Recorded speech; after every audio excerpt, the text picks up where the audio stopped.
Bismillahirrahmanirrahim. Ramazan ayının manevi havasına ve manevi iklimine uygun olarak her yıl çeşitli etkinlikler yapılıyor. Bu etkinliklerden bir tanesi de Ramazan ayının son cuma günü yapılan Dünya Kudüs Günü etkinlikleridir. Malum 1979 yılından bugüne Dünya Kudüs Günü etkinlikleri yapılıyor. Bu etkinliklerde ümmetin birlik ve beraberliği dile getirilmekle beraber Kudüs'ün, Mescid-i Aksa'nın ve Filistin davasının önem ve ehemmiyeti dile getiriliyor. Bu sene yapılacak Dünya Kudüs etkinlikleri kanaatimce çok anlamlı. Çünkü bugün emperyalistler ve siyonistler Müslüman coğrafyalara yönelik saldırılar gerçekleştirmektedir.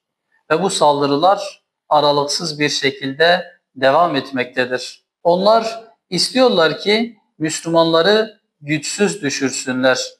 Müslümanların birliğini kırsınlar. Mescid-i Aksa ve Kudüs gibi kutsal olan yerlerde kendi emellerine göre hareket etsinler. Ancak dünya Müslümanları ehli küfrün bu emellerinin gerçekleşmemesi için üzerine düşen bütün mesuliyetleri yerine getirmesi gerekmektedir. Bugün aslında safların çok net bir şekilde belirlenmesi gereken bir zaman sürecidir. Çünkü bir tarafta işgal rejimiyle Amerika Birleşik Devletleri, diğer tarafta ise Müslümanlar. Ve bugün bu savaşın nerelere gidebileceğini kestirmek zor. Çünkü hakikaten işgalciler ve emperyalistler birlikte hareket ederek tüm Müslümanlara yönelik, Müslümanların içine fitne düşürerek, Müslümanların ellerinde bulunan imkanları ve güçleri alarak emellerine ve hedeflerine ulaşmaya çalışmaktadırlar. O yüzden Dünya Kudüs Günü çok anlamlı. Zira Dünya Kudüs Günü'nde yapılacak etkinlikler ve bu etkinlikler kapsamında meydanlara inecek Müslümanların çıkaracakları sesler ne kadar yüksek olursa, oluşturacağı kalabalıklar ne kadar kalabalık olursa işte zalimlere karşı o derece güçlü bir tepki verilmiş ve yüksek bir sesle mesaj verilmiş olacak. Bu anlamda bizler Hüdapar Antalya Teşkilatı olarak Antalya'da yapılacak Dünya Kudüs Günü etkinliklerine katılacak, destek verecek ve oradaki kardeşlerimizle beraber sesimizi yükselteceğiz.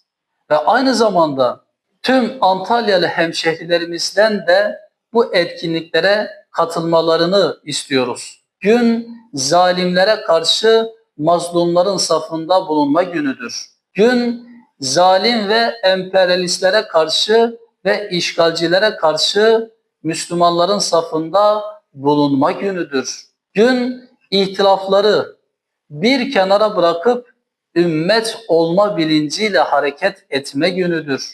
Bugün zalimler, o ehli küffar emellerine ulaşmak için yarın bizim kapılarımızın önüne de gelecekler. Bizim ülkelerimize yönelik de saldırılar gerçekleştirecekler. Ancak eğer bizler ümmetin birliği ve beraberliği içerisinde bir vahdet oluşturabilirsek o ehli küffar amaçlarına ve hedeflerine ulaşamayacaktır. Bu duygu ve düşüncelerle Dünya Kudüs Günü'nün ümmetin birlik ve beraberliğine, Kudüs'ün ve Mescid-i Aksa'nın gerçek anlamda hürriyetine kavuşmasına ve özgürlüğü elde etmesine vesile olmasını Cenab-ı Allah'tan diliyorum. Aynı zamanda bu güzel ve bu anlamlı ve bu manevi havası çok olan günlerin Müslümanların ve İslam ümmetinin gerçek zaferine vesile olmasını da aynı şekilde Cenab-ı Allah'tan diliyor. Hepinizi alemlerin sahibi olan Allah'a emanet ediyorum.